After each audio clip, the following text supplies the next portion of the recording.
town, beginning at Morris Street, starting at the south end of town. Who knows where Morris Street begins, but as you come north into Gladstone from Highway 34, you see the Shell Farm Supply, owned and operated by Dwayne Deering, the Gladstone Feed and Farm Supply, another one of the businesses here on Morris Street. There's also the Gladstone Veterinary Clinic.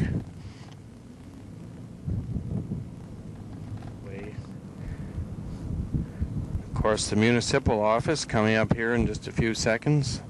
Rural Municipality of Westburn and the Manitoba Department of Agriculture Extension Services. M&B Auto Welding, another familiar landmark here in town. The former office of the Age Press, now used by M&B Welding. And of course, here on the corner, the Gladstone Post Office, which I suppose is more on Dennis Street than on Morris Street. At least that's where the entranceway is. Broadfoot Fraser Agencies, located on the opposite corner. And of course, the Neepawa Gladstone Co-op.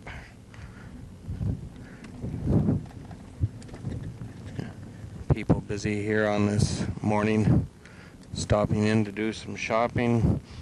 The old audio theater in Gladstone, now no longer used. Barbershop. Good morning, Earl. How are you? And of course, the Gladstone Seniors Drop-In Center, followed by Foxen's Family Clothing, Thomas Scott Agencies, Valley Royal Travel, Gladstone District Library, and we're continuing along the way. Crossing the bridge. Across the river and moving once again into some of the residential area of this town of Gladstone. Now we mustn't forget about the headquarters of the Royal Canadian Mounted Police. I suppose the last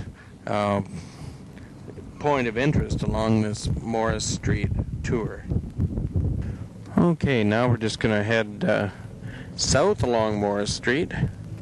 Now that we've traveled north and seen what's on the east side of the street, we're going to travel south and pick up a few of the highlights on the west side of the street. And we begin on the north side of town just with a look at some of the residences here in the Gladstone community. A newer residential area, still under development, as we'll see. The beginning of construction on a new home, and here a home not quite completed yet, still putting some finishing touches on that place. And we're going to cross the bridge again, across the mighty White Mud River, the Sun Chiropractic Clinic, Diane's Beauty Shop, the Elks Lodge, Gladstone Allied Hardware, and of course the Gladstone Hotel, restaurant, beverage room, vendor,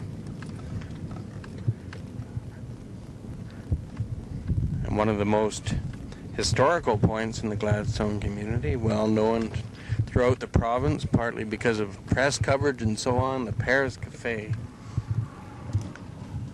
Dave McKinley's Lucky Dollar Foods, and the Gladstone Bakery.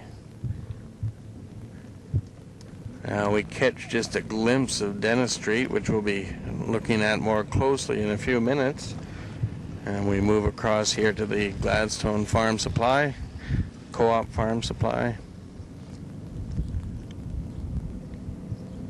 We carry on through the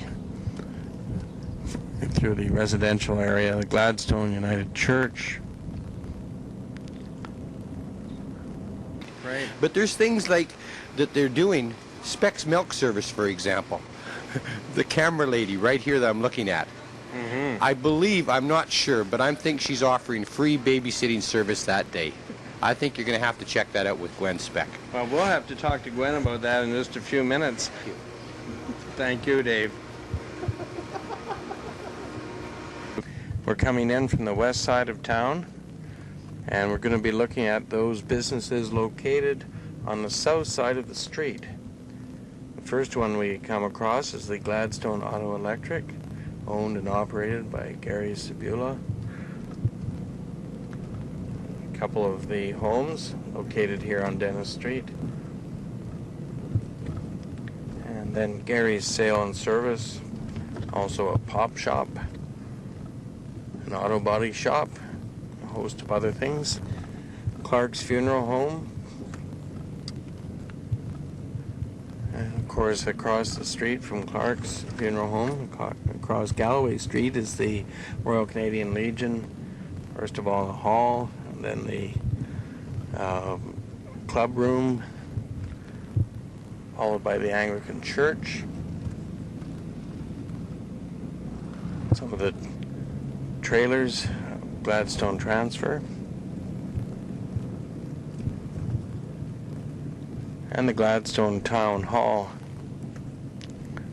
1948 is the date posted on that building. Some more of the Gladstone Transfer vehicles. Max Farm and Auto Parts. And of course you can get fishing supplies, hunting supplies, fabric shop, Sears, Sorensen Agencies, and some of the other businesses housed in that building. R&D Plumbing and Heating, the Bank of Montreal. And once again we come across the Gladstone Co-op Farm Supply.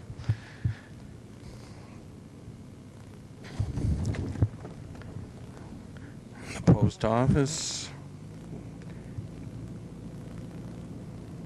And the Gladstone Credit Union, Austin Gladstone Credit Union, and Clark's Gifts, Flowers, and Jewelry, and also the relatively new furniture department.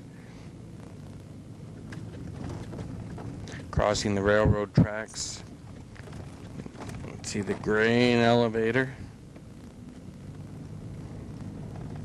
Okay, now we're going to be heading west on Dennis Street.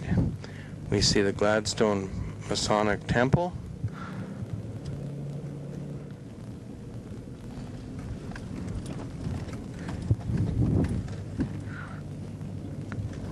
Crossing those tracks again, and they're kind of bumpy. We see Frank Weber's electrical headquarters, his office, place of business. Bob Watson, barrister and solicitor, located in Broadfoot Fraser Agencies. And once again, we cross the street and go past the bakery, Radio Shack, Authorized Sales Service Center, Barber's Food Town, and of course, Boschman's Pharmacy.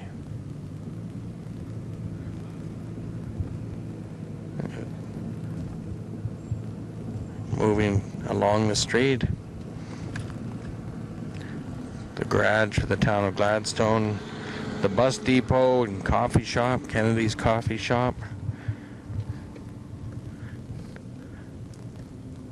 Here's the tire sales place with a variety of different tires available. Jarvis Meats being renovated, as you can see. Some construction being done, a new roof, and we'll see what other things are being done there. And then we'll move along. Well, just a few moments ago, you heard from Dave McKinley that Gwen Speck was going to be offering free babysitting service on the day of the competition. I thought that maybe we better talk to Gwen to find out whether that's true or not. Gwen, what's your response? I'd just like to set something straight with Mr. McKinley. I'm only offering free babysitting to the customers that shop on Main Street, which includes Clark's, Boschman's, and Barber's. Mm-hmm. And that's it. You won't be very busy. Dave seems to think that if that's the case, Gwen won't be very busy. What do you have to say to that, Gwen? I might be busier than you think, Mr. McKinley.